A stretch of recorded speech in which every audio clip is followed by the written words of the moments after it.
Some people are importing cars into the country by themselves, private importers, yeah.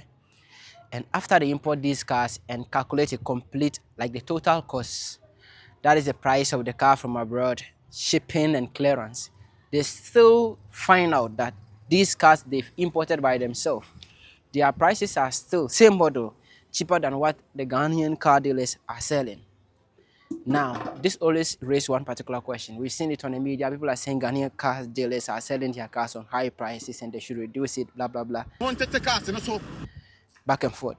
There's still tension in the car market, but you don't want to address this issue, yeah?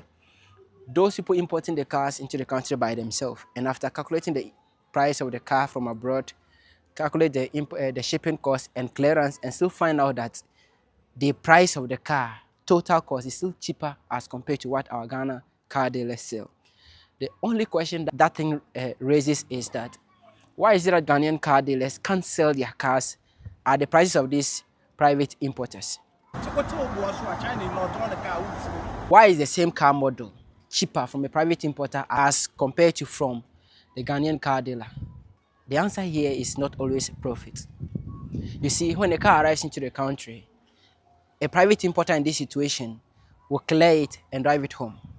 But to a car dealer in Ghana, there is an additional business cost, which is dealer operation cost, yeah? And we will begin that with staff salary, you know. Comparing the private importer price and the car dealer price, you see, as I said, when the car arrives into the country, a private importer clears the car and drives it home. But the Ghanaian car dealers will import like more than 50 cars or 100 cars, or some are even 150. And they are sitting at the garage or the showrooms. Now, there are staff at these garages that need to be paid. That's one.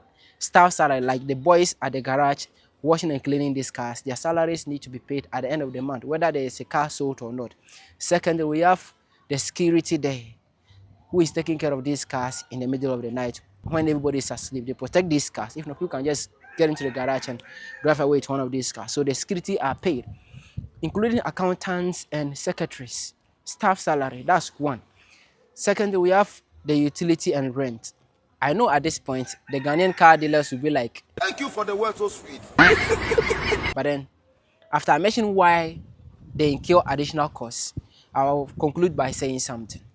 Secondly, we have the utility and rent costs. You see, the garage area, the garage space, if it is rented every month, the rent needs to be paid. Utility, like light bills and water bills at the garage or the showroom, all those things need to be paid by the end of the month. And we move on to what we call the almighty maintenance. As I said, cars can be at these dealership garages for over 8 months, some even several months, without being bought yet.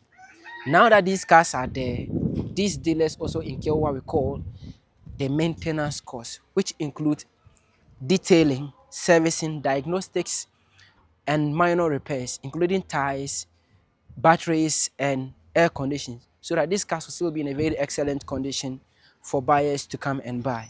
And on top of that, there are some dealers that invest in advertisement. Okay, just as the private importers are also doing on TikTok, there are some dealers that invest in advertisement, and they invest in thousands of cedis for ads. Okay, and aside that, dealership also offer, I'm not saying all, but some Ghana car dealerships, those who have good reputation, they offer what we call the after sale support. Yeah, that is another cost. If you sell a car to somebody and there is some minor issues that come up, weeks later, the person will bring it back to the dealership and that will be sorted. And that is the cost that the dealership will also incur. But for a private importer, most in these cases, when the deal is done, when you give them the money, they give you the documents and everything, that transaction is done. When you incur any issue or when you encounter any issue weeks later with your car, it's not all of them that will fix your car for you, but if it is the garage, they are supposed to take care of that for you. That is after sales support. And remember, any unsold car that is still sitting at the garage is a capital tied up, exposing these car dealers to currency fluctuations and market change. So let me explain these currency fluctuations a little bit here. The person bought 50 cars. At the time, the dollar rate was like 16 cedis. So 16 is to the Ghana cedis. $1 is 16 cedis to the Ghana cedis. That is the time the person bought these 50 cars. These cars came to the garage and over months, let's say 8 months, And all of a sudden, the cities begin to appreciate. Now, $1 is now 12 cities to the cities. Now, the cars are still sitting at the garage, and just because of the currency fluctuations and the city appreciation, they are beginning to lose money. So, however, as the Ghana automobile analyst with transparency, I have to say that it's not any high price from these car dealers that is justified. It is obvious that some dealership also charge excessive profit margins, which is why buyers need to compare the prices of the car and check the dealership reputation and the car condition.